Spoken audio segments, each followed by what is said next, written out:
நறுங்குடல் கொண்டலிடனுத்திளமணிப்பிறை நிலாயரிப்ப வதன அம்போருகத்து இடவளமணி குழைகள் மழனாயிரு உதயம் செய்ய காமரு புரந்தர விண்மின் கலந்தாளன கவினுதர் பட்டம் ஒளிர கடுத்தணி வழுத்த இருள் மேய வளையிலக இடை கட்டுமேகலை ஒளிப்ப வாமமிகு புன்னகை அரும்பமென் சாயர்க்கும் மடநடை குந்தொடர்ந்து மயிலினம்பர சுருதி மொய்த்திடும் சிற்றடி மணத்த மலரோடலாவி தேமலிசிலம் புகழ் கலின் கலின்கெனப் பெருந்திருமடந்தாய் வருகவே செய்தவத் அருமுனிவர் மொய்த்தவத்துறையில் வளர் தெய்வத கொடி வருகவே. வளரும் கருவினில் வாராமை வெண்டி வளர்த்தவத்தால் கிளரும் கலைவழி யோகம் பயின்று கதிகலங்கி தளரும் உடல் நிலை தத்தளிக்காது தமிழதுவாள் உளரும்படிக்கு என்னை வைத்தாய் தவத்துறை உத்தமியே. எல்லாம் வல்ல இறைவனுடைய திருவருளையும் குருவருளையும் சிந்திக்கின்றோம். முதலிலே தாமதமாக வந்ததற்கு பெரியோர்கள் பொறுத்தள்ள வேண்டும் என்று விண்ணப்பித்துக் கொள்கிறோம். இன்றைக்கு நாம் பேசுவதற்கு நமக்கு கொடுக்கப்பட்டுள்ள தலைப்பு நாங்கள் பெரிதும் போற்றுகிற, மதிக்கிற, வணங்குகிற எங்கள் பன்னாராய்ச்சி வித்தகர் குடந்தை சுந்தரேசனாரை பற்றி இந்த மாதம் பேச வேண்டும் என்று ஐயா சொன்னார்கள். மனதிலே மற்றற்ற மகிழ்ச்சி. இங்கு பன்னாராய்ச்சி வித்தகரை தரிசித்த பெருமக்கள் இங்கே அமர்ந்திருப்பார்கள். நாங்கள் தரிசித்த பெருமக்கள் அல்ல, அவரை கேட்டு கேள்வியினால் மட்டுமே அவர் மீது பாசமும் பிணைப்பும் கொண்ட ஒரு சிறுவயது பிள்ளையாக நான் உங்கள் முன் நிற்கிறேன். அவருக்கு என்னுடைய தாத்தா, எனக்கும் அவருக்குமான தொடர்பு என்ன என்றால், அவருடைய இறுதி காலத்திலே அவர் மஞ்சக்காமலை நோயினால் அவதிப்பட்ட பொழுது நமது ஜீவியின் மருத்துவமனையில் தான் அவருக்கு இலவசமாக மருத்துவம் செய்யப்பட்டது. அப்பொழுது காலையிலிருந்து மாலை வரை எங்கள் போற்றுதலுக்குரிய சிவா ஐயா அவர்கள் அவரை பார்த்து கொள்வார். இரவு நேரங்களிலே பள்ளியிலே அலுவலராக இருந்த என்னுடைய தாத்தா குமாரசாமி அவர்கள் பள்ளிக்கூட வேலையெல்லாம் முடித்துவிட்டு இரவு நேரங்களிலே துணையாக பன்னாராய்ச்சி வித்தருக்கு பணிவிடையாக அந்த இறுதி காலகட்டத்திலே இருந்தவர் என்கிற ஒரு உணர்வு நிலையோடு பன்னாராய்ச்சி வித்தகரை பற்றி பேசுவதற்கு நாம் துணிகிறோம். தவத்திரு ஊரநடிகளால் தான் சொல்லுவார், நாடுகான் குழுவை தோற்றுவித்த பன்னாராய்ச்சி வித்தகருடைய வாழ்க்கையினுடைய பெரும்பகுதி காடுகான் காதையாகவே இருந்தது என்று சொல்லுவார். உண்மையில் அப்படித்தான். எத்தனையோ அறிஞர்களை இன்றைக்கு இசைத்துறையிலே கேட்டால் தெரியும், ஆனால் பன்னாராய்ச்சி வித்தகருடைய பெயரை சொன்னால் பலருக்கும் தெரியாது என்பதுதான் உண்மை. ஆனால் இந்த தமிழ் உலகம் கொண்டாட வேண்டிய ஒரு மாபெரும் ஒரு புரட்சியாளர் நமது பன்னாராய்ச்சி வித்தகர். அவர் சீர்காழியிலே அவருடைய முன்னோர்கள் வழி வந்தவராக இருந்தாலும் அவர் அதன் பிறகு குடந்தைக்கு கும்பகோணத்திற்கு வருகிறார். கும்பகோணத்திற்கு வந்த பிறகு உத்தண்ட செட்டியார் என்று இன்றைக்கு வைத்திலிங்கம் கோடிலிங்கம் என்ற லிங்கம் பிரதர்ஸ் என்று இசை உலகிலே போற்றப்படுகிற அவர்களுடைய தாத்தாவினுடைய பெயர் உத்தண்ட செட்டியார். அவர் பெரிய மளிகை வியாபாரி, நிறைய திருப்படிகளை திருக்கோயிலுக்கும் செய்யக்கூடிய ஒரு பாரிவள்ளலாக அவர் இருந்திருக்கிறார். அவருடைய அரவணைப்பில் நமது பன்னாராய்ச்சி வித்தகர் 1914 பஞ்சநாதம் பிள்ளைக்கும் குப்பம்மாளுக்கும் தவப்புதல்வனாக பிறந்தார். அவர் கூட பிறந்தது சர்வங்கத்தம்மாள் என்கிற ஒரே ஒரு சகோதரி தான். இந்த இரண்டு பேரும் தான் அவர்களுடைய பிள்ளைகள். சிறுவயது முதலே செல்வ செழிப்பான குடும்பம் எல்லாம் கிடையாது. கோடிலிங்கம் ஐயாவிடம் பேசி கொண்டிருக்க போது அவர் சொன்னார், என் தாய் மாமா குடும்பத்தில் உத்தந்த செட்டியாருக்கு மொத்தம் 6 பேர், 60ோடு 70 என்று சுந்தரேசனாரும் அங்கே வளர்ந்தார் என்று சொன்னார். அப்படி அந்த குடும்பத்தோடு நீண்ட நெடிய பிணைப்போடு வளர்ந்தார். வளர்ந்த நமது சுந்தரேசனார் அவர்கள் அவருடைய பள்ளிக்கால பருவம் எத்தனை வகுப்புகள் அவர் படித்தார் என்றால், ஒருவர் 3ஆம் வகுப்பு என்று சொல்லுகிறார்கள், 4ஆம் வகுப்பு என்று சொல்லுகிறார்கள், 2ஆம் வகுப்பு தான் படித்தார் என்று ஒவ்வொருவரும் ஒவ்வொரு நிலையாக சொல்லுகிறார்கள்.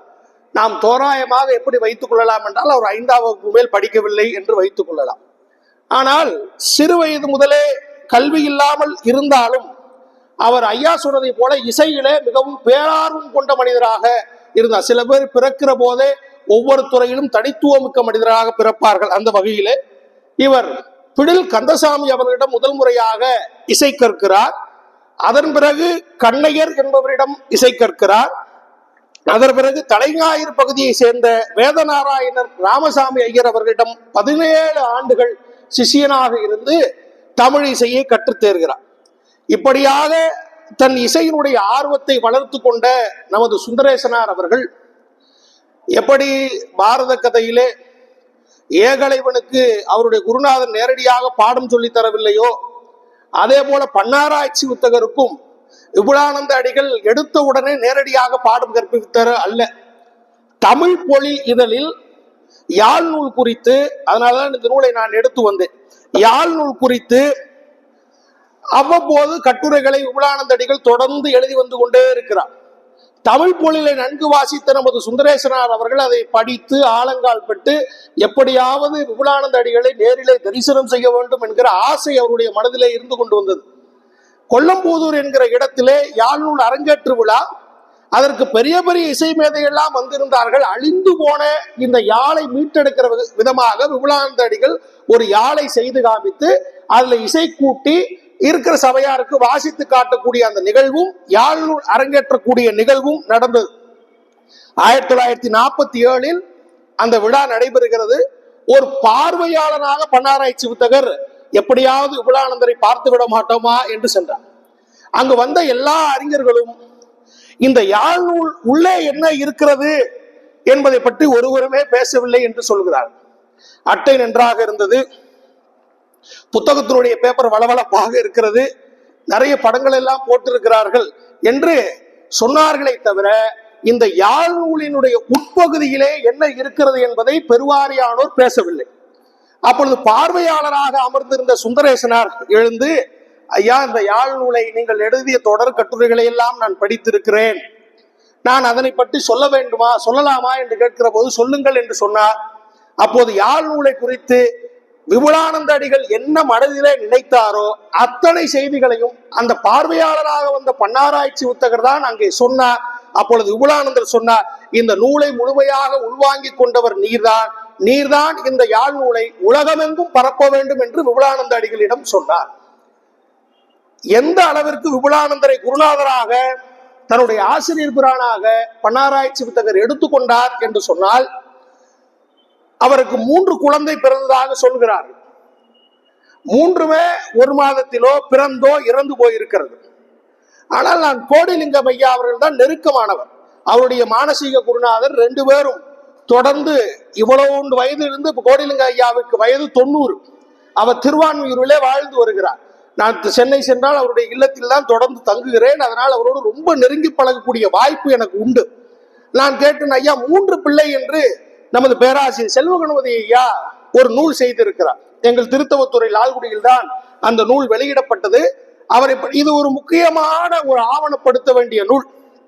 பன்னாராய்ச்சி வித்தகரை குறித்து 2 நூல்கள் தான் அவர் குறித்து வெளிவந்திருக்கிறது. ஒன்று எங்கள் பேராசிரியர் செல்வகணபதி ஐயா எழுதிய இந்த நூல், மற்றொன்று அங்கேயர்கண்ணி என்று தமிழிசைத்துறையிலே தஞ்சை பல்கலைக்கழகத்திலே பணியாற்றிய அம்மையார் அவர்கள் தமிழிசை வளர்ச்சியில் சுந்தரேசனாருடைய பங்கு என்ற இந்த 2 நூல்கள் தான் அவர் குறித்து வெளிவந்திருக்கிற நூல்கள். வேறு எந்த நூலும் பன்னாராய்ச்சி வித்தகரை பற்றி வெளிவரவில்லை என்பதை நாம் உணர்ந்து கொள்ளலாம். அப்படி 3 குழந்தை என்று செல்வகணபதி ஐயா சொல்லுகிறார். ஆனால் கோடிலிங்கம் ஐயாவிடம் சொல்லுகிற போது சொன்னார், அவருக்கு ஒரே ஒரு பிள்ளைதான் பிறந்தது, அதுவும் பிறந்த உடனே இறந்து போனது என்று சொர்ணத்தம்மாள் என்று அவருடைய மனைவியினுடைய பெயர். அவரும் திருவையாறு அரசர் கல்லூரியில் படித்தவர், நன்கு தமிழ் படித்தவர். இருவருக்கும் தான் திருமணம் நடக்கிறது. ஒரு பிள்ளை, இந்த பிள்ளையும் இறந்து போகிறது. ஒரு கூடுதலான செய்தி இந்த புத்தகங்களில் எல்லாம் இல்லாத ஒரு செய்தி என்னவென்றால், அந்த குழந்தைக்கு ஒரு பெயர் வைத்திருக்கிறார். அந்த பெயர் விபுலானந்தன் என தன்னுடைய ஆசிரியர் பெயரை வைத்தார் என்று கோடிலிங்கம் ஐயா சில மாதங்களுக்கு முன்பாக தொலைபேசியிலே என்னிடம் சொன்னார். எந்த அளவிற்கு அந்த குடும்பம் நெருக்கமானது என்றால், எங்கள் சுந்தரேசனுடைய காதிலே 2 கடுக்கன் போடப்பட்டிருக்கும். இந்த 2 கடுக்கனுமே கோடிலிங்கம் வைத்திலிங்கம் அவருடைய தாயாரிடம் இருந்து அவர் பாசமாக நீ போட்டுக்கொள் சுந்தரேசம் என்று சொல்லி வழங்கப்பட்டதாக சொல்லுவார்கள். அந்த அளவிற்கு நெருக்கமானது. இப்படி ஆசிரியர் பிரானின் மீது பற்றுதல் கொண்ட நமது சுந்தரேசனார் விபுலானந்தர் என்று தன்னுடைய பிள்ளைக்கு பெயர் சூட்டி மகிழ்ந்தார். யாழினுடைய அரங்கேற்றமெல்லாம் நிகழ்கிறது. அவர் சொர்ணம் என்கிற சாரதம்மா என்பவரை மறந்து கொள்கிறார். இப்படியாக அவருடைய இல்வாழ்க்கையும் பள்ளிப்பருவமும் இருந்தாலும் அவர் 3ஆம் 4ஆம் வகுப்பு படித்த நமது சுந்தரேசனார் அவர்கள் பேராசிரியராக பணிபுரிந்ததுதான் வியப்பிலும் வியப்பாக இருக்கிறது. ஏன் என்று சொன்னால், பொதுவாக பன்னாராய்ச்சி வித்தகரை எழுதுகிற போது குடந்தை சுந்தரேசன் என்றுதான் எழுதுவார். சுந்தரேசனார் என்று இருவிகுதி போடுவது அவர் பழக்கம் அல்ல. யார் இந்த இருவிகுதியை அவருக்கு வழங்கினார் என்று சொன்னால், அறிஞர் அண்ணா அவர்கள் ஆட்சி பொறுப்பேற்ற பிறகு சிலப்பதிகாரம் எல்லா இடங்களிலும் பாடமாக இருந்தது. பாடமாக இருந்தபோது அறிஞர் அண்ணா அவர்கள் சிலப்பதிகாரத்தில் அரங்கேற்று காதையை வைக்கலாமே என்று சொல்லுகிறார். அரங்கேற்று காதையை நடத்துகிற அளவிற்கு எங்களுக்கு திறன் இல்லை என்று பேராசிரியர் பெருமக்கள், யாரு கு சுந்தரமூர்த்தி ஐயா உள்ளிட்ட பெரும் பெரும் ஜாம்பவான்கள் அறிஞர்கள் எல்லாம் இசை நுணுக்கத்தோடு நடத்த வேண்டிய பகுதி இந்த அரங்கேற்று காதை. இந்த அரங்கேற்று காதை சொல்வதற்கு ஒரே ஒருவர் தான் இருக்கிறார், அவர் பன்னாராய்ச்சி வித்தகர் என்று சொல்லுகிறார். உடனே அறிஞர் அண்ணா அழைக்கிறார். அறிஞர் அண்ணா அழைத்து சொல்லிகாமிகள் என்று சொல்லுகிறார். பன்னாராய்ச்சி வித்தகர்களுடைய நுணுக்கங்களை எல்லாம் சொல்லுகிறார். நீங்கள் சுந்தரேசன் என்று அழைக்கக்கூடியவர் அல்ல, சுந்தரேசனார் என்று அழைக்கப்பட வேண்டியவர் என்று அண்ணாதான் பன்னாராய்ச்சி வித்தகர் சுந்தரேசனார் என்று இருவிகுதியை கொடுத்து அவரை உயர்த்துகிறார். இப்படியாக பெரும் பெரும் அறிஞர்கள் எல்லாம் போற்றிய மாமேதை நம்முடைய பன்னாராய்ச்சி வித்தகர். இது ஒரு முதலமைச்சருக்கு நடந்தது. அதன் பிறகு வந்த முத்தமிழ் அறிஞர் கலைஞர் அவர்களுக்கு அவருடைய முன்பாக சிலப்பதிகார விழாவில் தாசில் பண்ணை அவர்கள் நடத்தக்கூடிய சிலப்பதிகார விழாவிலே இந்த அரங்கேற்று காதையை பாடி கலைஞர் அவர்களையும் மயங்க செய்திருக்கிறார் நமது சுந்தரேசன் அவர்கள். மேலும் ஒரு கூடுதல் செய்தி என்னன்னா, ஐயா அவர்கள் சொல்லுகிற போது சொன்னாங்க இல்லையா, பொள்ளாச்சி மகாலிங்கனார் அவருடைய நெருங்கிய தொடர்பு உண்மைதான். அவரை சென்னை பட்டணம் வரவேற்று கொண்டாடி மகிழ்ந்தது. பன்னாராய்ச்சி வித்தகர் செல்கிற இடமெல்லாம் அவருக்கு பேரும் புகழும் தான். தொடர்ந்து இசை உலகிலே திருவருட்பாவையும் தமிழ் இசையும் ஜனரஞ்சகப்படுத்திய பெருமை நமது வள்ளல் பொள்ளாச்சி மகாலிங்கனார் அவருக்கு உண்டு என்பதை இந்த தமிழ் சமூகம் மறந்துவிடவே கூடாது. திருச்சியிலே நடைபெறுகிற இசை விழா, சென்னையிலே நடைபெறுகிற இசை விழா என எல்லா இசை விழாவிலும் பன்னாராய்ச்சி வித்தகர் பாடினார். அப்போது பாடிக்கொண்டிருக்கிற போது அவை நடராசன் அவர்கள் அமர்ந்திருக்கிறார். ஆரன் வீரப்பன் அவர்கள் சற்று அப்பொழுது அறநிலைத்துறை அமைச்சராக இருந்தார். சற்று தாமதமாக வருகிறார். பன்னாராய்ச்சி வித்தகர் மேடையிலே முழங்குகிறார். என்ன, ஒரு ஏழை ஒருவன், ஒரு ஏழை பிச்சைக்காரன், பசியோடு இருக்கிறவன், காலையிலிருந்து இரவு வரை சாப்பிடாத ஒரு பிச்சைக்காரன், அவன் இரவிலே பிச்சை எடுக்கிற போது அடித்துண்டையிலிருந்து ஒரு பாட்டு பாடி பிச்சை எடுப்பான், அப்பொழுது ஒரு ராகம் பிறக்கும் என்று பன்னாராய்ச்சி வித்தகர் மேடையிலே சொல்லிக் கொண்டிருக்கிறார். ஆரன் வீரப்பன் கீழே வந்தவர், ஏதோ ஒண்ணு புதுசா சொல்றாரு, அவரை மறுபடியும் சொல்ல சொல்லு என்று அவ்வை நடராசன் அவர்களை சொல்ல, அவ்வை நடராசனார் மேடையிலே கேட்டுக்கொண்டதற்கு இணங்க பன்னாராய்ச்சி வித்தகர் மறுபடியும் சொல்லுகிறார். சொல்லிவிட்ட பிறகு இவரை எப்படியாவது தலைவரிடம் அழைத்து செல்ல வேண்டும் என்று ஆரன் வீரப்பன் அவர்கள் சொல்லுகிறார். உடனே இது அவை நடராசன் ஐயா சொன்ன செய்தி. உடனே ஆரன் வீரப்பன் ஐயா அவர்கள் மறுநாள் காலையிலே நமது பன்னாராய்ச்சி வித்தகரை அழைத்து கொண்டு அன்றைக்கு இருந்த முதல்வர் எம்ஜிஆர் அவர்களை சந்திக்க செல்கிறார். இதையெல்லாம் பாடி காண்பித்த பிறகு எம்ஜிஆருக்கு ஏழையினுடைய பசியும் தெரியும், இசையும் தெரியும்.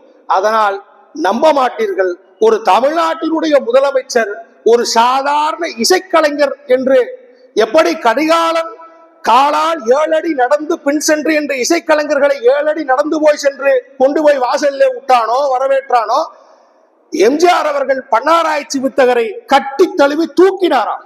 இத்தனை நாள் நீ எங்கே இருந்தாய் என்று கேட்டார். உடனே நீ இங்கேயே இருங்கள், இங்கேயே இருந்து இந்த இதெல்லாம் பதிவு செய்து எங்களுக்கு தாருங்கள் என்று சொல்லி அவரை தங்க வைத்து போகிறார்கள். மறுநாள் காலையிலே பன்னாராய்ச்சி வித்தகரை பார்க்கலாம் என்ற அறைக்கு போனால் அறையிலே சுந்தரேசனார் இல்லை, கிளம்பி கும்பகோணம் வந்து விட்டார். இப்படி யார் பிடிக்குள்ளும் அடங்காத ஒரு மாபெரும் இசையறிஞர் நமது சுந்தரேசனார். இன்றைக்கு இருக்கிற இசைக்கலைஞர்களோ தமிழாசிரியர்களோ ஒரு முதலமைச்சர் சொன்னால் கேட்காமல் இருப்பார்களா? அப்படி அல்ல, இன்னும் கூடுதலாக சன்மானம் கொடுங்கள் என்று நாளால் இருந்து கொள்வேன். ஆனால் இவரை பாருங்கள், யார் பிடிக்குள்ளும் ஒரு கட்டுக்குள் போய்விடுவோம் என்று அடங்காது தன் திறமையின் மீது மட்டுமே நம்பிக்கை வைத்த அவர் அங்கிருந்து கும்பகோணம் வந்து விடுகிறார் என்ற செய்தியை நாம் பார்க்க முடிகிறது. இவர் எங்கே எல்லாம் பணி செய்தார்? திருவையாறு அரசர் கல்லூரியில் இவர் 1949 முதல் 52 ஆண்டுகள் 1952ஆம் ஆண்டு வரை பணி செய்கிறார். அதன் பிறகு SRK சண்முகம் செட்டியார் அவர்கள் துணைவேந்தராக இருந்தபோது அண்ணாமலை பல்கலைக்கழகத்தில் சித்தூர் சுப்பிரமணிய பிள்ளை இசைத்துறையிலே துறை தலைவராக இருந்தபோது அங்கே பன்னாராய்ச்சி வித்தகர் பேராசிரியராக பணிக்கு அமர்த்தப்படுகிறார். ஆனால் காலத்தினுடைய கோலம், அவர் இரண்டாவதாக வேலை பார்த்த அண்ணாமலை பல்கலைக்கழகத்தில் அந்த இசைத்துறை பேராசிரியர் தலைவருக்கும் துணைவேந்தருக்கும் கருத்து மோதல். அதனால் துறை தலைவர் அங்கிருந்து வெளியேற வேண்டிய சூழல், பன்னாராய்ச்சி வித்தகர் வெளியேற வேண்டிய சூழல் இல்லை. ஆனால் பன்னாராய்ச்சி வித்தகர் நீங்கள் இல்லாத இடத்திலே எனக்கு என்ன வேலை என்று சொல்லி அவரும் வெளியேறினார். இதுதான் ஒரு மனிதரிடம் வைத்த அந்த அன்பும் அவர் மீது கொண்ட பாசமும் என்பதை நாம் பார்க்க முடிகிறது. 1955 அந்த கல்லூரியிலிருந்து விலகுகிறார். விலகிய பிறகு சென்னை பல்கலைக்கழகத்திற்கு வருகிறார். சென்னை பல்கலைக்கழகத்திலே சாம்பமூர்த்தி அவர்கள் இசை பேராசிரியர் துறையினுடைய இசைத்துறையினுடைய தலைவராக இருந்த போது பாடநூல் திட்டத்தினுடைய குழுவினுடைய தலைவராக நமது பன்னாராய்ச்சி புத்தக பொறுப்பேற்று அதிலே செயல்படுகிறார். அதன் பிறகு மதுரை காமராஜ் பல்கலைக்கழகத்தில் தான் நீண்ட நெடிய நாளாக சிலப்பதிகாரம் குறித்து ஆய்வு செய்வதற்காகவே மதுரை காமராஜர் பல்கலைக்கழகத்திலே பணியமர்த்தப்பட்டு அங்கேயே இருக்கிறார். அவருடைய கடைசி காலம் அதுதான். அப்பொழுதுதான் அவருக்கு மஞ்சள் காமாலை நோயும் வந்தது, வீட்டுக்கு அழைத்து வரப்பட்டார். இது அவர் பணி செய்த இடங்களாக நாம் பார்க்கலாம். இன்னொன்று, அவர் கல்லூரியிலே இருந்தது மட்டுமல்ல, அவர் சொற்பொழிவு ஆற்றுகிற திறன் உடையவர். அவர் சொல்லுவார், ஐயா அவர் நல்ல சொற்பொழிவாளரா என்று நான் கேட்டபோது கோலிலிங்கவையாவிடம் நமது பன்னாராய்ச்சி புத்தகம் சொன்ன செய்தி, நான் நல்ல பாட்டுக்காரையா, என்னை எவனோ பாட கூட மாட்டான், பேசவா வாங்குறான் என்று வேடிக்கையாக சொல்வாராம். ஆனால் அவருக்கு பாட வேண்டும், தன்னை சங்கீதம் சுந்தரேசனார் என்றுதான் கையெழுத்து போட எழுதெல்லாம் அவர் அந்த அளவிற்கு சங்கீதத்தின் மீது அவருக்கு ஆசை காதல் இருந்திருக்கிறது. ஆனால் அவரை மேடை எங்கும் பேச பணித்தார். இவர் பேச வேண்டும் என்கிற அந்த எண்ணத்தை ஊட்டிய பெருந்தகை யார் என்றால் நமது தவத்திரு குன்றக்குடி அடிகளார் அவர்கள் தான். அப்பொழுது 63 நாயன்மார்களுடைய பெயரை ஒரு குடவோலை முறையிலே எழுதி போட்டு 63 தமிழறிஞர்களை திருப்பத்தூர் தமிழ் சங்கத்திற்கு வர வைத்து ஆளுக்கு ஒரு பெயர் எடுக்க சொன்னார். அப்போது நமது சுந்தரேசனாருக்கு சண்டீசர் என்கிற பெயர் வந்தது. சண்டீசர் என்கிற பெயரை தன்னகத்தே கொண்ட சுந்தரேசனார் அவர்கள் சன்னிதானத்தின் அவருடைய உத்தரவின்படி நாடெங்கும் போய் திருமுறைகளை பரப்ப வேண்டிய கட்டாயம் உனக்கு இருக்கிறது, நீ அந்த பணியை செய் என்று சொன்னார்கள். அவர் சொன்ன வாக்கை தன் உடல்நிலை நலிவுற்று இருந்த மஞ்சள் காமாலையினால் அவதிப்பட்ட அந்த காலத்திலும் அவர் நிறைவாக செய்து முடித்தது எங்கள் திருத்தவத்துறை மண் என்பதை நாங்கள் பெருமிதத்தோடு சொல்லிக்கொள்ள கடமைப்பட்டிருக்கிறோம். அவர் சொன்ன பணியை இறுதி வரை 63 பேருமே சொன்னதை உருப்படியா செய்யல. ஆனா சொன்னதுல இருந்து மரணப்படுக்கைக்கு செல்கிற வரை சுந்தரேசனார் அதனை செய்து காண்பித்தார். வாரத்தினுடைய 7 நாட்களும் 7 ஊரிலே சொற்பொழிவாற்றி இருக்கிறார். இதனால் அவர் குடும்பத்திலே நிறைய முரண்கள் வந்திருக்கு. பாரதி செல்லம்மாள் பாரதியிடம் அவதிப்பட்டாலோ அதே போல சொர்ணத்தம்மாளும் சுந்தரேசனாரிடம் அவதிப்பட்டிருக்கிறார். 7 நாளும் 7 ஊருக்கு சென்றால் குடும்பத்தை யார் பார்ப்பது? வறுமையிலும் வறுமை, சொல்ல முடியாத வறுமையிலே அவருடைய குடும்பம் இருந்தது. அதான் ஊரடைகள் சொன்னதை சொன்னேனே, நாடுகான் குழுவை தோற்றுவித்த அவர் வாழ்க்கை காடுகான் காதையாகத்தான் இருந்தது. உண்மைதான். அவ்வளவு தூரம் பெரிய பணமெல்லாம் அவர் சம்பாதிக்கவில்லை. திங்கட்கிழமை அரியலூரிலே மணிவாசக மண்டலத்திலே பொழிவு, செவ்வாய்க்கிழமை புள்ளம்பாடியிலே ராதாகிருஷ்ணன் மடத்துக்கு சன்மார்க்க சங்கத்திலே பொழிவு, புதன்கிழமை பூவாளூர் சைவ சித்தாந்த சபையிலே 3.5 ஆண்டுகள் பொழிவாற்றி இருக்கிறார். வியாழக்கிழமை வெள்ளிக்கிழமை திருமலபாடியிலே பெரிய புராண சொற்பொழிவு என தொடர்ந்து செய்தவர் சனிக்கிழமை தோறும் எங்கள் ஊர் லால்குடியிலே திருக்குறள், சிலப்பதிகாரம், மணிமேகலை, பெரிய புராணத்தை சொன்னார். பெரிய புராணம் சொல்லுகிற போது திவ்ய பிரபந்தம் சொல்லுவாராம், திவ்ய பிரபந்தத்தை நடத்துகிற போது பெரிய புராணம் திருக்குறள் சங்க இலக்கியங்களாம் சொல்லுவாராம். அவர் பார்வை என்பது ஒரு பரந்துபட்ட பார்வையாகத்தான் இருந்திருக்கிறது. இப்படியாக சொற்பொழிவின் மூலமாக இந்த நாட்டிற்கு சேவை செய்த பெருந்தகை, இசையின் மூலமாக நாட்டிற்கு சேவை செய்த பெருந்தகை அவர். எங்கள் ஊருக்கும் அவருக்கும் எப்படி தொடர்பு என்றால், 1964 மு சின்ராசு என்பவர், எங்கள் ஊரிலே பழமையான அமைப்புகள் உண்டு. ஒன்று, எங்கள் பன்னாராய்ச்சி வித்தகர் தோற்றுவித்த நாடுகான் குழு. அது 2027 50வது ஆண்டு விழாவை சந்திக்க போகுது. இன்னொன்று, திருத்தவத்துறை திருவள்ளுவர் கழகம். இந்த கழகத்தை பற்றி சொல்ல வேண்டும் என்றால், திருவிக்கா அவர்கள் இந்திய எதிர்ப்பு போராட்டத்தில் அதற்கு ஆதரவு தெரிவிக்காமல் இருந்த சூழலில் அவரை அந்த இந்திய எதிர்ப்பு போராட்டத்தில் கலந்து கொள்ளும்படி வரவேற்பு உரையிலேயே எங்கள் ஊரில் அந்தாதி எழுதிய அன்பழகன் என்று நினைக்கிறேன், அந்த பெருமகனார் வரவேற்புரையிலே வஞ்ச புகழ்ச்சியோடு பேச சுருக்கென்று குத்திய தெரிவிக்காக்கும் மறுநாளே நான் இந்திய எதிர்ப்பு போராட்டத்திற்கு ஆதரவு தருகிறேன் என்று சொல்ல வைத்தார். அதற்கு அண்ணா கடிதம் எழுதினாராம், திருத்தவத்துறையில் லால்குடியில் விருந்திலே மருந்து வைத்தார்கள் என்று எழுதினார். அந்த அமைப்பு வருகிற 2027 90 ஆண்டுகளை நிறைவு செய்ய இருக்கிறது. பெரும் பெரும் அறிஞர்கள்.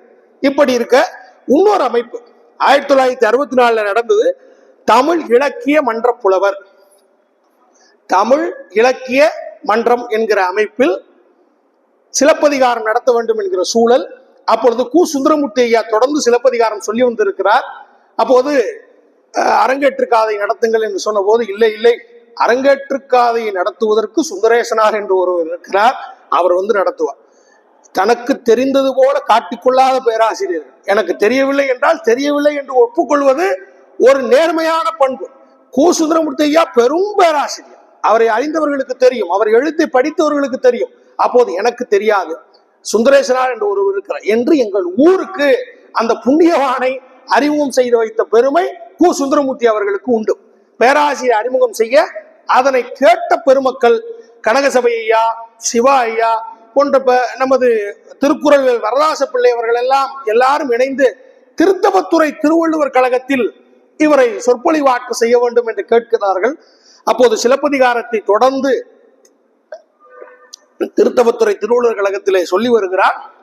அப்போதுதான் நாடுகான் காதை வருகிறது. நாடுகான் காதை வந்த உடனே பன்னாராய்ச்சி வித்தகர் சொல்லுகிறார், நாம் நாடுகான் காதை வருகிறோம், இதனுடைய நோக்கத்தை நாம் எடுத்து செல்கிற விதமாக நாடுகான் குழு என்று ஒன்றை ஏற்படுத்தலாமே என்று அவருக்கு ஒரு ஆசை வருகிறது. அந்த ஆசையை சொன்ன பிறகு சரி, அங்கிருந்த பெருமக்கள் எல்லாம் ஒன்றாக இணைகிறார்கள். ஏறத்தாழ ஒரு 23 அமைப்புகளை ஒன்று திரட்டி பன்னாராய்ச்சி வித்தகர் நாடுகான் குழுவை ஊட்டத்தூர் இன்னைக்கு சொல்றாங்க இல்லையா, அந்த ஊட்டத்தூர்ல 1977 ஊட்டத்தூர்ல ஜனவரி மாதம் 9ஆம் தேதி நாடுகான் குழு தோற்றுவிக்கப்படுகிறது. நல்ல நல்ல பணிகளை அந்த நாடுகான் குழு செய்து வந்திருக்கிறது. என்ன பணிகளை எல்லாம் செய்தது என்றால் சாதாரணமான காரியங்கள் அல்ல. நாடு காண்பது போல ஊர் ஊராக சென்று மக்களை அழைத்து கொண்டு போய் அந்த ஊரிலே இருக்கிற தலங்களை பற்றி சொல்லி அந்த வரலாறுகளை சொல்வது என பல பணிகளை செய்திருக்கிறார். உதாரணமாக தஞ்சாவூருக்கு வர சொல்வார், எல்லாரும் அங்க வந்துருங்க என்று சொல்லுவார். எல்லாரும் வந்துருவாங்க, அந்த ஊருக்கு போவாங்க. தஞ்சாவூர் கல்வெட்டுகள் முன்னாடி நின்று கோயில் தரிசனம், சிவபுராணம் எல்லாம் பாடிய பிறகு அங்கு இருக்கிற கல்வெட்டுகளை வாசித்து காமிப்பாராம் பன்னாராய்ச்சி வித்தகர். அப்ப கல்வெட்டை படிக்கிற ஞானமும் அவருக்கு இருந்தது என்பதை நாம் தெரிந்து கொள்ளலாம். அப்போது அவர் சொல்லுவார், இந்த பதிகம் பாடுகிற முறை தமிழிலே அர்ச்சனை செய்ய வேண்டும் என்பதிலே ஆழ்ந்த நம்பிக்கை உள்ளவர் நமது பன்னாராய்ச்சி வித்தகர். அப்போது சொன்னார், 6 முறையாக ஒரு நாளைக்கு 6 காலத்திற்கு 48 ஓதுவார்கள், அவர்களோடு 2 இசைக்கலைஞர்களை சேர்த்து 50 பேர் 6 வேளைக்கு இந்த பெருவுடையார் முன்பாக தினந்தோறும் தேவாரம் இசைக்க வேண்டும் என்கிற சாசனத்தை படித்து காமித்து அவர்களுக்கு ஆடல் வல்லான் என்கிற அந்த மரக்காலில் கூர்முனையிலே அளந்து, தட்டி போற்றாதீங்க, நல்லா கூராக அளந்து அவர்களுக்கு தர வேண்டும். அவர்கள் இல்லாத பட்சத்தில் அவர் வெளியூர் சென்றிருந்தாலோ அவர் காலமாயிருந்தாலோ அவர்கள் குடும்பத்திற்கும் இதை வழங்க வேண்டும் என்ற ராஜராஜ சோழனுடைய பெருமைகளை சொல்லி இந்த பதிகத்தினுடைய பெருமையை தமிழ்நாடெங்கும் பரப்பிய புகழ் நமது பன்னாராய்ச்சி வித்தகருக்கு உண்டு என்பதை நாம் பார்க்கலாம். ஒரு கோயிலுக்கு போறோம், சாமி கும்பிடுறோம், இது மட்டும் அவரோட வேலை இல்லை, அந்த மண்ணினுடைய வரலாறு. நான் ரொம்ப வியந்தது என்ன அப்படின்னா, இப்ப என் கையில இது ஒரு ஜெராக்ஸ், இதோட ஒரிஜினல் எடுத்துட்டு வந்தேன். இது பன்னாராய்ச்சி வித்தகர் ஒரு கோயிலுக்கு செல்கிறார் என்று சொன்னால், அந்த கோயிலுக்கு செல்வதற்கு முன்பாக அந்த கோயிலை பற்றி ஒரு சின்ன தரவுகளை ரெடி பண்றார். இந்த இதுதான் அதோட ஒரிஜினல் காப்பி. 1977 இந்த முன்பட அட்டை போட்டு, இது எங்க ஊருக்கு திருத்தவத்துறையில அந்த ஒவ்வொரு நாடுகாணுக்குள்ள பயணம் போச்சு இல்லையா, அப்ப 2வது பயணமோ 3வது பயணமோ இது. அப்ப எங்க அந்த கூட்டம் நடந்திருக்குன்னா, எங்க ஊர்ல இருக்க சாதாரண 1979 நடந்தது. 1979 அவங்க எல்லாரும் சேர்ந்து எங்க போயிருக்கிறாங்க அப்படின்னா, எங்க லால்குடியில பாலை ஏறி இறங்கணும்னு ஒரு அய்யனார் கோவில் இருக்கும். அய்யனார் கோவில்ல என்னடா வரலாறு இருக்க போகுது, சிவன் கோயில வரலாறு இருக்கும், அய்யனார் கோவில்ல என்ன வரலாறு இருக்க போகுதுன்னு நினைப்பாங்க. ஆனால் அந்த அய்யனார் கோயில் வரலாற்றை இதுவரை யாரும் சொல்லாத புது புது விடயங்களை அந்த கோயிலிலே பரம்பரையாக பூசை செய்வதற்கு கூட தெரியாத ஒரு விடயத்தை இந்த நூலிலே அவர் பதிவு செய்து அந்த கோயில் குறித்து அவர் எழுதி அதன் பிறகு அங்க கூட்டம் போட்டு பேசி பாடி வந்திருக்கிறார். அது என்னன்னா, இப்போ ஐயனார் யார் என்ற ஒரு கேள்வி இருக்கு. ஐயனார் யார்? ஐயப்பன் யார்? சாத்தன் யார்? சாத்தப்பன் யார்? ஐயன், ஐயனார், சாத்தன், சாத்தப்பன், சாத்தர் எல்லாரும் ஒருவர் தான். சாத்து என்றால் என்ன என்றால், அந்த காலத்துல ஒரு நாட்டில் இருந்து இன்னொரு நாட்டிற்கு ஒற்றன் எப்படி வருவான் என்று சொன்னால் வணிக ரூபத்தில் தான் வருவானாம். ஒரு பிசினஸ் மேன் மாதிரி பொருள் விற்கிற மாதிரி நாட்டுக்குள்ள பூந்து அந்த நாட்டில் இருக்கிற எல்லாத்தையும் கண்காணிச்சுட்டு போய் இந்த மன்னனுக்கு சொல்லுவான். அப்ப இந்த நாட்டினுடைய மன்னன் இந்த நாட்டுல போய் வணிகம் செய்யறப்ப, இவன் ஏன் ஆளுதான், இவன் திருடன் கிடையாது, ஒற்றன் கிடையாது, உன்னை உழவு பார்க்க வந்தவன் இல்லைன்னு சொல்லி இந்த நாட்டில இருந்து கையில அரசு முத்திரை பதித்த ஒரு செப்பேடோ அல்லது ஓலையோ குத்தி அனுப்புவாங்க. அதுக்கு பேர் சாத்துன்னு பேர். அந்த சாத்தை எடுத்துக்கொண்டு போவதால் அவனுக்கு பெயர் சாத்தன் என்று பெயர். அப்ப வணிக குடியினை சேர்ந்த பல பேருக்கு இந்த சாத்தனார் என்கிற ஐயனார் தான் குலதெய்வமாக இருந்திருக்கிறார், இன்றைக்கும் இருந்து வருகிறார். வேளாண் குடியை செய்பவர்களுக்கும் வணிக குடியை சேர்ந்தவர்களுக்கும் இந்த சாத்தன் தான் நமக்கு குலதெய்வமாக இருக்கிறார். அந்த வகையில் இவர் பெயர் சாத்தன் என்றால் வணிக குலத்தினுடைய தலைவன் என்று பெயர்.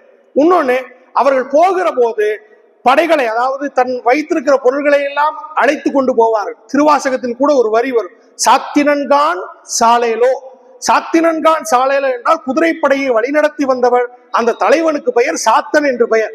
சிவபெருமான் குதிரைப்படையை நரியை பரியாக மாற்றி அந்த குதிரைப்படையை அழைத்து வருகிற போது எப்படி வந்தான்? சாத்தினன்கான் சாலேலோ, சாத்தனாக மாறி வந்தான் என்று மணிவாசகர் பதிவு செய்கிறார். அந்த வகையில் சாத்தன் என்றால் வணிக குலத்தினுடைய தலைவன். அப்படி தலைவனாக இருக்கக்கூடியவர்கள் பிற்காலத்திலே தெய்வமாக மாற்றப்படுகிறார்கள் என்ற ஆய்வை அவர் முன்வைத்து அவர் எழுதுகிறார். வணிக சாத்தன் என்றால் என்ன, கடல் கடத்து போவனுக்கு என்ன, எல்லாம் சொல்லி அவர் சொல்லுகிறார். கூல வணிகன் சீத்தலை சாத்தனார் என்று நாம் படித்திருப்போம். கூல வணிகன் சீத்தலை சாத்தனார், சாத்தனார் என்பவர்களுக்கு உரிய பட்டமாக, அதாவது வணிகம் செய்பவர்களுக்கு, கூலம் என்றால் நவதானியங்களை வியாபாரம் செய்கிற கூலவணிகன் சீத்தலை சாத்தனார். அவருக்கு சாத்தன் என்கின்ற பெயர். மாசாத்துவானின் மகனையாகி வாழ்தல் வேண்டி என்று கண்ணகி சொல்வார். அப்ப சாத்தன் என்பது வணிக குலத்தை சேர்ந்தவர்களுக்கு பொருந்தும் அல்லவா? இவர்களுக்கு நடனமாட தெரியும், பாடத் தெரியும், ஆடத் தெரியும். எப்படி? கோவலனுக்கு இசையினுடைய எல்லா நுணுக்கங்களும் தெரிந்திருந்தது. அதனால்தான் மாதவி ஆடுகிற போது அவனுக்கு அவ்வளவு மகிழ்ச்சியாக இருந்தது, பாடுகிற போது மகிழ்ச்சியாக இருந்தது. இவர்களுக்கு 2 விதமான நடனம்.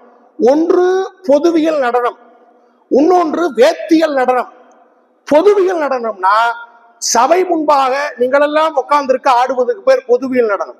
வேத்தியல் நடனம் என்பது ராசாவுக்கு மட்டும் ஆடி காமிக்கிற வேத்தியல் நடனம். அப்ப தன்னுடைய பொருளை வியாபாரம் செய்ய போகிற அந்த சாத்தன், அவனுக்கு இசையும் நாட்டியமும் தெரிந்திருந்தது. அவன் சபை முன்பாக நடனமாடி காடியும் வணிகம் செய்தான், அரசர் முன்பாக ஆடிப்பாடியும் வணிகம் செய்தான். எங்கள் ஊரிலே இருக்கிற ஐயனாருக்கு பெயர் கமல கூத்த ஐயனார். கமல கூத்த ஐயனார். ஐயனார் தெரியும், கூத்து தெரியும், ஆட்டம். கமல கூத்த ஐயனார் என்பது ஆடல் வகையிலே கமல நிறுத்தம் என்பது ஒரு ஆடல் வகை. எங்கள் ஊரிலே இருக்கிற ஐயனாருக்கு கமல நிறுத்தம் ஆட தெரியும், அதனால் அவருக்கு பெயர் கமலக்கூத்த ஐயனார், இவர் வணிக குலத்தினுடைய தலைவன் என்று நிரூபித்தவர் நமது பன்னாராய்ச்சி வித்தகர். எனக்கு ஒரு ஒரு 4வது 3வது படித்த நமது பன்னாராய்ச்சி வித்தகருக்கு இந்த ஞானம் எல்லாம் எங்கிருந்து வந்தது?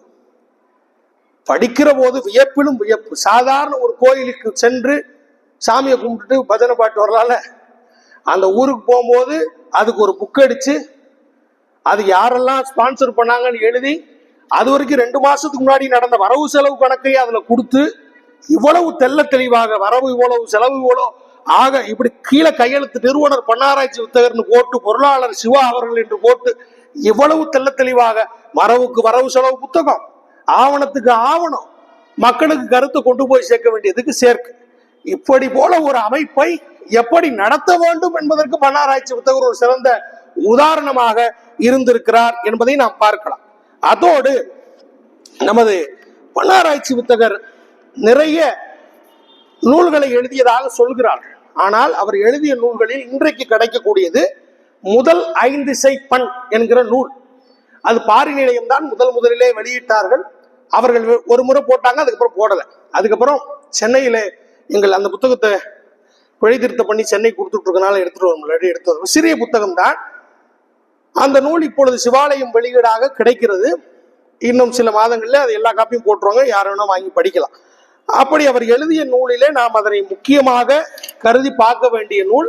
அதன் பிறகு இசை பயிற்சி நூல் 2 எழுதினார். ஒன்று நம்மிடம் பார்க்கிற அளவிலே இருக்கிறது, நம்ம செல்வ கணபதியை பத்திரப்படுத்தி வச்சிருக்கிறார், அதை போய் பார்க்கலாம். இன்னொன்று அது கிடைக்கல, அவருக்கும் கிடைக்கல, நானும் எங்க போனாலும் தேடுறேன், எங்களுக்கும் கிடைக்கல. ஒரு முக்கியமான பணியை நாங்கள் செய்கிறோம். என்ன பணி என்றால், பன்னாராய்ச்சி வித்தகர் குறித்த ஒரு முழு களஞ்சியத்தை அவர் 50வது காணுகிற பொன்விழா ஆண்டில் அவர் ஆரம்பித்த நாடுகான் குழுவுடைய 50வது ஆண்டு விழாவில் ஒட்டுமொத்த ஆவணத்தையும் நாங்கள் தொகுத்து வெளியே இடலாம் என்ற ஒரு பெரும் முயற்சியிலே நாங்கள் ஈடுபட்டு வருகிறோம். அவரோடு வாழ்ந்த இன்றைக்கு மனிதர்களுக்கெல்லாம் குறைந்தது 80 வயதுக்கு மேல. நம்ம மணமேடு குருநாதன் ஐயா இருக்காரு, அவருடைய திருமணத்தை எங்க பன்னாராய்ச்சி வித்தகர் தான் நடத்தி வச்சிருக்கிறார். அதுக்கான போட்டோ அவர்கிட்ட இருக்கு. இது போல சின்ன சின்னதாக அவர் குறித்த ஆவணங்களை அங்கும் இங்குமாக நாங்கள் தேடி வருகிறோம். உங்களிடம் ஏதேனும் அவர் குறித்த தரவுகள் இருக்குமானால் அதனை அருள் கூர்ந்து எங்களுக்கு வழங்கி இந்த மாபெரும் வரலாற்று ஆவணத்தை எதிர்கால தலைமுறையினருக்கு கொண்டு சேர்க்க நீங்கள் எல்லாம் உதவ வேண்டும் என்று கேட்டுக்கொள்கிறோம். அவருடைய ஒவ்வொரு எழுத்துக்களுமே மிக முக்கியமானது என்று சொல்லி அதுக்கப்புறம் அவர் மாத இதழ் நடத்தினார். அதற்கு பேர் நித்திலம் என்கிற மாத இதழ். அப்புறம் அவருக்கு அறிஞர் பெருமக்கள் எல்லாம் சேர்ந்து மணிவிழா நடத்தினார்கள். அதுவும் மிக பிரம்மாண்டமாக குருமகா சன்னிதானங்கள் எல்லாம் வந்து நமது விஸ்வநாதன் பிள்ளை அவர்கள் எல்லாம் இணைந்து அந்த விழாவை நடத்தி இருக்கிறதையும் நாம் பார்க்க முடிகிறது. அதன் பிறகு இந்த திருஈங்கோய் மலை அவர் போற இடத்துல வெறுமனே அந்த கோயில் மட்டும் பணி செய்யல, இந்த இதெல்லாம் போட்டு கொடுத்தாரு சொன்னோம் இல்லையா.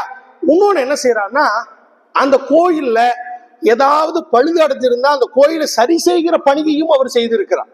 உதாரணத்துக்கு அவர் திருமலபாடியில அப்பர் சுவாமிக்கு சிலை இல்லை அப்படிங்கிறதுக்காக வீடு வீடாக இருக்கிற இரும்பையும் பழைய உடைந்த பித்தளை பாத்திரத்தையும் கேட்டு பெற்று அதனை உருக்கி அதன் மூலமாக ஒரு சிலையை செய்து அங்கே வைத்த பெருமையும் அவருக்கு உண்டு. அந்த கோயில்ல இருக்கிற பதிகத்தை கிட்டத்தட்ட ஒரு 33 கல்வெட்டுகளாக பதித்த பெருமையும் பன்னாராய்ச்சி வித்தகருக்கு உண்டு. அப்போ கோயிலுக்கு செல்கிறார், அந்த ஊரை பற்றி சொல்லுகிறார். அந்த கோயில குறைபாடு இருந்தால் அந்த குறைபாட்டை களைவதற்கும் அவர் முயற்சி செய்யலாம். நான் நேரே கேட்ட செய்தி ஒன்றை சொல்லுகிறேன். ஊட்டத்தூருக்கு இந்த நாடுகான் குழு சிவா ஐயா காலமான பிறகு கொஞ்சம் செயல்படாமல் இருந்தது. அதனை நாங்கள் மீட்டெடுத்து எங்கள் இளைஞர்கள் எல்லாம் நாங்கள் எல்லாம் ஒன்றாக இணைந்து அந்த குழுவை மீட்டெடுக்க வேண்டும் என்று சொல்லி அதற்காக முயற்சியில் ஈடுபட்டோம். இவர்கள் ஊட்டத்தூருக்கு தான் போனார்கள். நாமும் ஊட்டத்தூரிலே பெருமானை தரிசிக்கலாம் என்று நாங்கள் எல்லாம் ஒன்றாக சென்றோம். அப்ப அந்த கோயிலுக்கு இன்னைக்கு போன கூட்டம், அந்த ஸ்டோன் வியாதிக்கு சரிப்படுத்துறாங்கன்னு சொல்லி அந்த கிணத்துல இருந்து தண்ணியை வாங்குறதுக்கு ஏகப்பட்ட கூட்டம் போகுது இன்னைக்கு ஊட்டத்தூருக்கு. அந்த அர்ச்சகர் சொன்னார், அங்க இருக்கிற நடராசர் ஐம்பொன்னாலான திருமேனி அல்ல, அது ஒரு வித்தியாசமான கல்லினாலான திருமேனி. சும்மா துண்டை எடுத்து இப்படி தட்டினாலே மேல இருந்து ஒளி ஒண்ணு கேட்கும், பிரம்மாண்டமாக ஒரு இசை ஒண்ணு கேட்கும். இன்னைக்கும் கேட்கணும், பார்க்கலாம். அந்த தளத்துல அந்த குருக்கள் சொன்னாரு, நாடுகான் குழுல இருந்து ஜனவரி மாசம் 1ஆம் தேதி எல்லாரும் இந்த கோயிலுக்கு வருவாங்க. அன்னைக்கு மட்டும்தான் எங்க சாமிக்கெல்லாம் புது துணி கிடைக்கும்.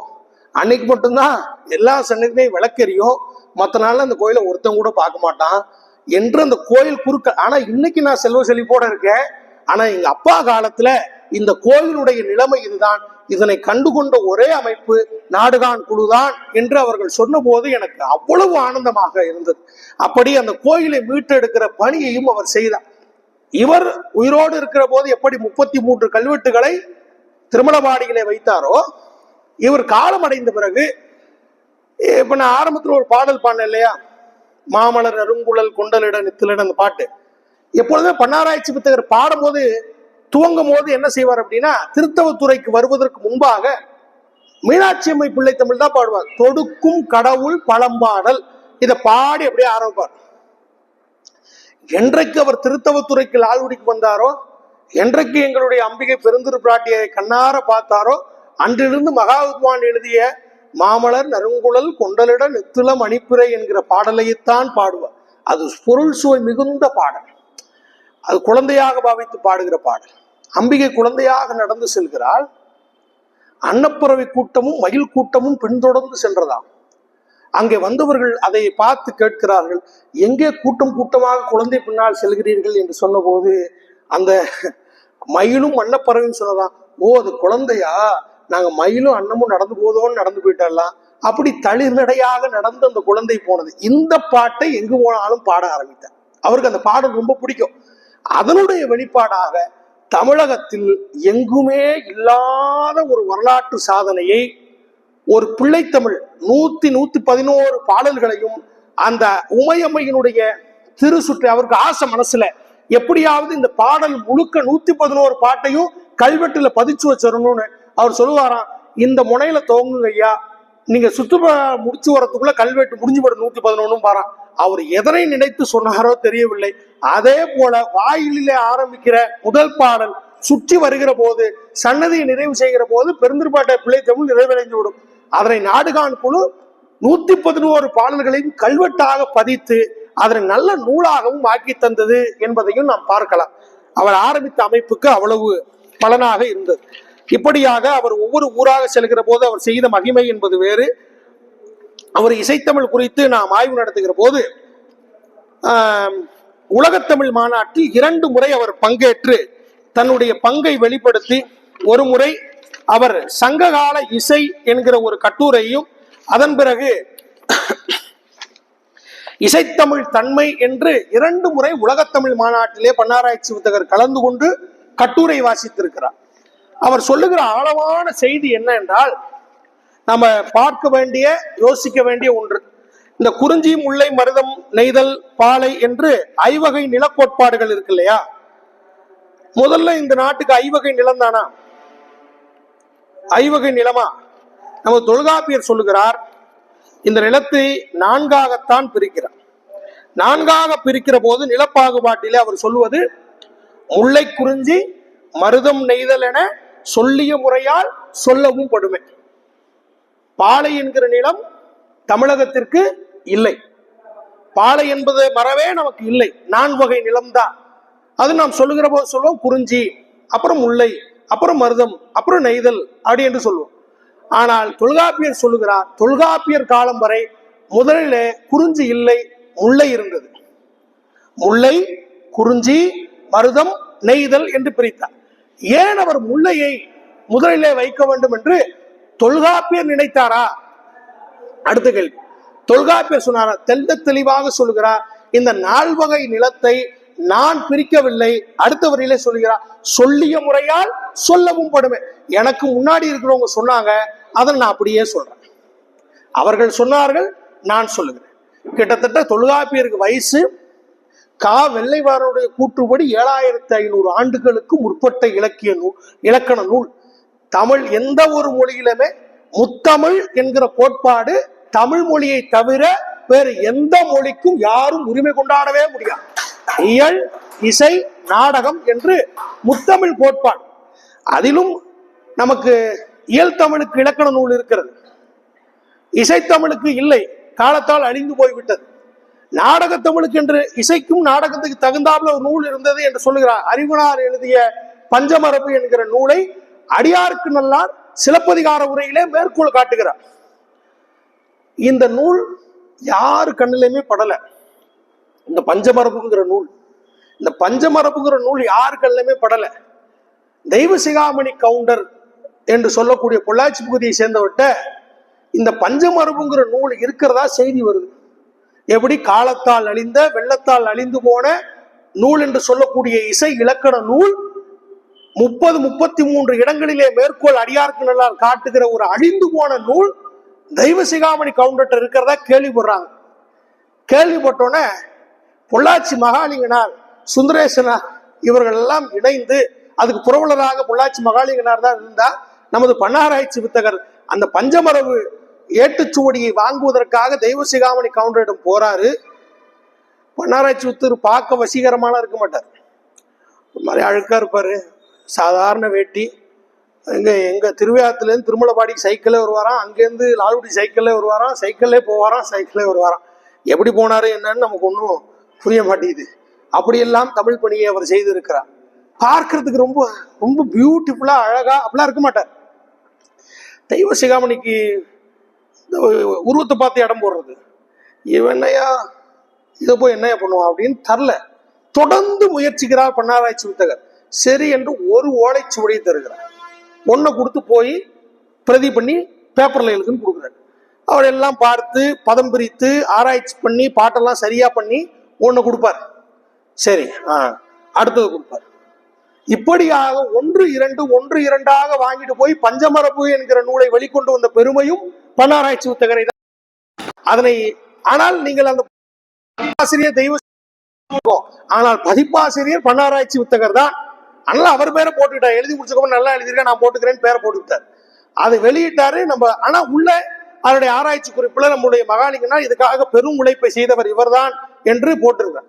இதுல நம்ம என்ன பெருமை பண்ணணும்னா, யாருக்குமே நம்முடைய அடியாருக்கு நல்லா அதன் பிறகு வந்த எந்த பெரும் புலவர்களுக்கும் கிடைக்காத ஒரு பாக்கியம், அழிந்து போன ஒரு நூல் பஞ்சமரபை நமது சுந்தரேசனார் எடுத்து கொடுத்திருக்கிறார் என்று நினைக்கிற போதே நாம் உள்ளளவிலே பெருமகிழ்ச்சி கொள்கிறோம். இந்த நிலப்பாகுபாடு சொல்லி அவர் கண்டுபிடித்த உண்மை என்ன என்றால் ரொம்ப தெளிவா சொல்றார். இசையினுடைய துவக்கம் எங்கே துவங்கியது என்றால் அது முல்லை நிலத்தில் தான் துவங்கியது, அதுவும் ஆயர்களிடமிருந்து தான் அது உருவானது என்று சொல்லுகிறார். அவர் ஆட்சியர் குரவை நீங்கள் யூடியூப்ல இருக்குது, எல்லாரும் போய் போட்டு கேளுங்க. பாடுகிற போது அவருக்கு கேட்க கேட்க இனிமையாக இருக்கும். அப்படி முல்லை நிலத்தில் தான் இசை தோன்றி இருக்க வேண்டும் என்று சொல்லுகிறார். அவர் காட்டுகிற ஆதாரம் என்ன என்றால், பெருமாநாட்டு படையிலே ஒரு செய்தி என்ன, மலை பெருமாநாட்டு செய்தியிலே செந்தி தொட்ட கருந்துளை குழல் என்கிற ஒரு வரி, இதனை அவர் எடுத்துக்கொள்கிறார். ஏன் குறிஞ்சியிலே தோன்றாமல் முல்லையிலே இசை தோன்றி இருக்க வேண்டும் என்றால், குறிஞ்சி நிலத்துல பாதுகாப்பான வாழ்க்கை இருந்திருக்காது. எப்ப சிங்கம் வரும், மலை மேல புலி வரும், எதுவும் தெரியாது. ஆனா முல்லை நிலத்துல கொஞ்சம் காடு, காலையில ஆடு மாடெல்லாம் கொண்டு போய் மேய்க்க போவான். மேய்ச்சலுக்கு அவுத்து விட்டதுக்கு அப்புறம் சும்மா உட்காந்துருப்பான். சாயங்காலம் தான் மாட்டை விட்டு வந்து வீட்டுல கட்டணும். சோ இந்த பகுதி இருக்கிற போது காலையிலிருந்து மாலை வரை அவன் அமர்ந்திருக்கிறான். அமர்ந்திருக்கிற போது வண்டுகள் பறந்து போகிறது, அது இயல்பாக ஒரு மூங்கிலே துளை போடுகிறது, துளையிலே காற்று போகிற போது இசை கேட்கிறது. ஆகா, அற்புதமாக இருக்கிறது என்று அவன் சிந்திக்கிறான். இதனை நாம் முயற்சி செய்யலாமே என்று செயற்கையாக பன்னாராய்ச்சி இந்த ஒரு வரியை எடுத்துக்கொண்டு நிறுவுகிறார். இசை தோன்றிய இடம் முல்லை நிலம், இசைக்கருவியில் முதலில் தோன்றிய இசைக்கருவி குழல் கருவி என்று சொல்லி அதற்கான ஆதாரமாக செந்தி தொட்ட கருந்துளை குழல் என்று சொல்லுங்க. இந்த கருந்துளை குழல் இதனை முதல்ல உருவாச்சு. இரண்டாவதாக உருவான கருவி என்ன அப்படின்னா, அவர்கள் உருவாக்கியது யாழ் இசை கருவி. இந்த யாழ் இசை கருவி 7 நரம்புகளை கொண்டது அல்ல, அது 5 நரம்புகளை கொண்டது. முதல்ல புல்லாங்குழலுக்கு இன்னைக்கு 7 துளைகள் இருக்கும், சரிகம பதனிங்கிற 7 துளை. ஆனால் துவக்க காலத்திலே 5 துளைகளை உடையதுதான். பன்னாராய்ச்சி தெள்ள தெளிவாக சொல்லுகிறார். முதல் 5 இசைதான் தமிழர்களுடைய இசை. அதற்கு முன்பாக 3 இசை மரபுதான் இங்க இருந்தது. பின்னொரு காலத்தில் தான் அது 5 இசையாக மாறி போகிறது என்ற ஆதாரத்தோடு அவர் நிறுவுகிறார். யாழ் கருவியிலே முதலாக தோன்றிய யாழ் வில் யாழ் என்று சொல்லுகிறார். எப்படி ஒரு வேடுவர் தன் கையிலே வில்யாலை வைத்து அடிக்கிற போது அந்த நரம்பில ஒரு ஒளி வருகிறது இல்லையா, அதை வைத்து ஒரு கருவி உருவாக்க முயற்சிக்கிறார். வில்லினுடைய அமைப்பிலே ஒரு இசைக்கருவி தயாரிக்கிறார். அதற்கு பேர் வில்யால் என்று பெயர் வைக்கிறார். அதற்கு 5 நரம்புகளை இழுத்து கட்டுகிறார். இதற்கு என்ன பழமையான ஆதாரம் என்றால், இந்த சார்லஸ் ப்ரூன் என்கிற ஒரு வெளிநாட்டை சேர்ந்த ஒரு ஆய்வாளர் அவன் சொல்லுகிறான், மக்கள் செயற்கையான முறையாக உழுது பயிரிட்டு பொருட்களை பெருக்கினார்கள். அவர்களுடன் பயிர் செய்த இடத்திற்கு சென்ற இசை அதன் பிறகு நாட்டிற்கும் நகரத்திற்கும் பரவியது. அதனை கொண்டு சென்றவர்கள் ஆயர்கள் தான் என்று செய்தி. அப்ப முல்லை நிலத்திலிருந்து தான் இசை பிறந்ததுன்னு இவன் சொல்லிட்டான். சொன்ன பிறகு நமக்கு இன்னொரு தகவல் என்ன கிடைக்குதுன்னா, பாபிலோனியா அப்படிங்கிற இடத்துல ஊர் என்கிற பகுதியில 4000 ஆண்டுகள் பழமை மிகுந்த சுபத் என்கிற ஒரு ராணியினுடைய மரணப்படுக்கை அங்க தோன்றாங்க. தோன்றுகிற போது தமிழ்நாட்டில் பிறந்ததாக சொல்லப்படுகிற வில்யால் ராணியினுடைய புதைகுழியில இருந்தது என்று சொன்னால், சுபத் நாட்டிற்கு, தமிழகத்திலிருந்து சுபத் நாட்டிற்கு நம்முடைய யாழ் சென்றிருக்கிறது என்பதற்கான வரலாற்று ஆவணங்கள். அந்த யாழ் வில்யால் 5 நரம்புகளை கொண்டிருக்கிறது என்று பன்னாராய்ச்சி வித்தகர் அவரை நினைக்கிற போதெல்லாம் பிரமிப்பும் வியப்புமாக இருக்கிறது அவர் தருகிற முடிவு. அதுபோல இன்றைக்கு இருக்கிற கர்நாடக இசையை சேர்ந்த ராகங்கள் எல்லாம் தமிழ் இசையிலிருந்து வந்தது என்பதை ஆதாரத்தோடு அவர் நிரூபிக்கிறார். அதனை எல்லாம் இன்னொரு நாள் நமக்கு வாய்ப்பு இருந்தால் தொடர்ந்து சிந்திக்கலாம். ஏழிசை தலைமகனாக இருக்கிற பன்னாராய்ச்சி வித்தகர் இசையில் மட்டுமல்ல, அவர் ஒரு புரட்சியாளரும் கூட. எந்த வகையிலே புரட்சியாளர் என்று சொன்னால், அவர் மரணப்படுக்கையிலே கொஞ்சம் உடல் நலிவுற்ற காலத்தில் சொர்ணத்தம்மாளை அழைக்கிறார். அழைத்தவர் சொன்னார், நான் ஒருவேளை இறப்புக்கு போக வேண்டிய சூழல் வந்தால் நான் உன்னிடம் ஒன்று கேட்பேன், நீ செய்வாயா என்று கேட்டார். செய்கிறேன், நீங்கள் என்ன சொன்னாலும் நான் செய்கிறேன். நான் இறந்த பிறகும் நீ தலையிலே சூடி இருக்கிற பூ, நீ நெற்றியிலே வைத்திருக்கிற குங்குமம், நான் உனக்கு கட்டிய திருமாங்கல்யம், இதனை எதையும் இழக்காமல் நீ அப்படியே இருக்க வேண்டும் என்று சொன்ன. திருமுறைகளை படித்த, பக்தியை போட்டு எங்கள் பன்னாராய்ச்சி வித்தகர் புரட்சியாளராகவும் வாழ்ந்திருக்கிறார். மனிதனே மிக்க பண்பாளர். ஒரு முறை கரந்தையிலே பேசிவிட்டு வெளியே வருகிறார். 50 ரூபாய் அவருக்கு சன்மானம். ஒரு மாணவன் அங்கேருந்து வருகிறான். அவரிடம் படித்த மாணவன், ஏண்டா அவள் பதட்டமா வருகிற, என் தந்தையார் இறந்து விட்டார் ஐயா என்று சொல்ல, சரி இந்த 50 ரூபாயை செலவுக்கு வைத்துக்கொள் என்று சொல்லி இறுதி சடங்கிலும் கலந்து கொண்டு அவனை தேற்றிவிட்டு கரந்தையிலிருந்து கும்பகோணத்திற்கு நடந்தே போனார் என்று சொன்னார். இந்த ஒரு அறிஞரை இந்த தமிழகம் இன்னும் எப்படியெல்லாம் கொண்டாட வேண்டும். ஆனால் நாங்கள் கொண்டாடி இருக்கிறோம், கொண்டாடி வருகிறோம். ஆண்டுதோறும் அவருக்கு விழா எடுக்கிறோம். எங்கள் புவியரசையா அவர் மறைந்த நாள் முதல் இன்று வரை அவருக்காக விழா எடுத்து வருகிறார். அவருடைய பணியை நாங்கள் தொடர்ந்து செய்கிறோம். பெரும்பான நம்பி என்ற விருதை தொடர்ந்து இன்றைக்கு வரை வழங்கி வருகிறோம். எல்லாவற்றிற்கும் மேலாக எங்கள் திருத்தவத்துறையிலே இருக்கிற ராசகோபுரத்தில் கடவுளுக்கு மட்டும்தான் சிலை. எந்த கோயிலிலும் ராசகோபுரத்தில் மனிதர்களுக்கு சிலை அல்ல. ஆனால் நாங்கள் பன்னாராய்ச்சி வித்தகருக்கான சிலையை ராஜகோபுரத்திலே வைத்திருக்கிறோம் என்று சொன்னார். இவரை நாங்கள் கொண்டாடுவதை போல இந்த தமிழ் உலகமும் அவருக்கென்று ஒரு தனி சிலையை, தமிழிசை தலைமகனை, எம்ஜிஆர் கொண்டாடியவரை, அறிஞர் அண்ணா கொண்டாடிய தமிழிசை தலைமகனை, அண்ணா கொண்டாடிய தலைமகனை நாம் கொண்டாடி அவருக்கு ஒரு சிலையை எங்கள் திருத்தவத்துறையில வருகிற காலத்தில் வைப்போம் என்ற உறுதிமொழியோடு விடைபெறுகிறோம். நன்றி, வணக்கம்.